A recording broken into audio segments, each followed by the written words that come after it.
the way I ended up on this path was from a very tragic event. I was maybe 19, and my girlfriend at the time was killed in a car accident.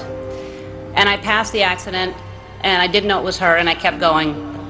And I found out shortly after that it was her.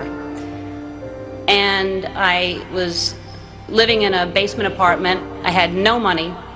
I had no heat, no air. I had a mattress on the floor, and the apartment was infested with fleas. And I was soul searching. I was like, why is she suddenly gone and there are fleas here? I don't understand. There must be a purpose, and wouldn't it be so convenient if we could just pick up the phone and call God and ask these questions? And I started writing, and what poured out of me was an imaginary conversation with God, which was one-sided. And I finished writing it, and I looked at it, and I said to myself, and I hadn't even been doing stand-up ever. There was no club in town. I said, I'm going to do this on The Tonight Show with Johnny Carson. At the time, he was the king. And I'm going to be the first woman in the history of the show to be called over to sit down. And several years later, I was the first woman in the history of the show, and only woman in the history of the show, to sit down because of that phone conversation with God that I wrote. And I started this path of stand-up, and it was successful, and it was great, but it was hard because I was trying to please everybody, and I had this secret that I was keeping, that I was gay, and I thought if people found out, they wouldn't like me, they wouldn't laugh at me.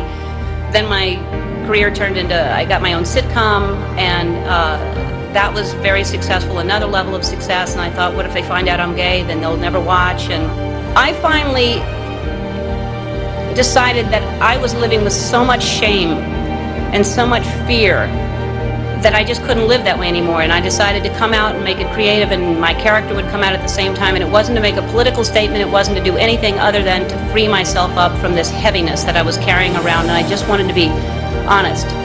And I thought, what's the worst that can happen? I can lose my career. I did.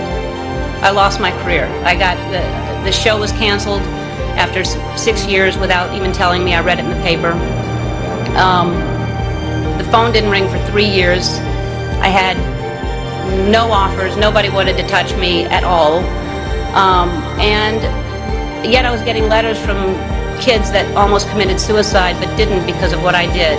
And I realized that I had a purpose, and it wasn't just about me, and it wasn't about celebrity, but I felt like I was being punished, and it was a bad time. I was angry, I was sad, and then I was offered a talk show, and the people that offered me the talk show tried to sell it, and most stations didn't want to pick it up. Most people didn't want to buy it because they thought nobody would watch me. And really, when I look back on it, I wouldn't change a thing. I mean, it was so important for me to lose everything because I found out what the most important thing is to be true to yourself. And ultimately, that's what's gotten me to this place. I don't live in fear. I'm free. I have no secrets. And I know I'll always be okay because no matter what, I know who I am. So, in conclusion, when I was younger, I thought success was something different. I thought, when I grow up, I want to be famous.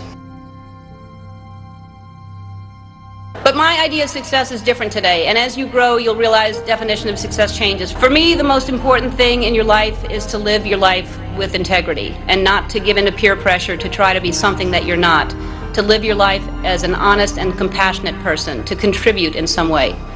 Follow your passion, stay true to yourself, never follow someone else's path unless you're in the woods and you're lost and you see a path, then by all means you should follow that.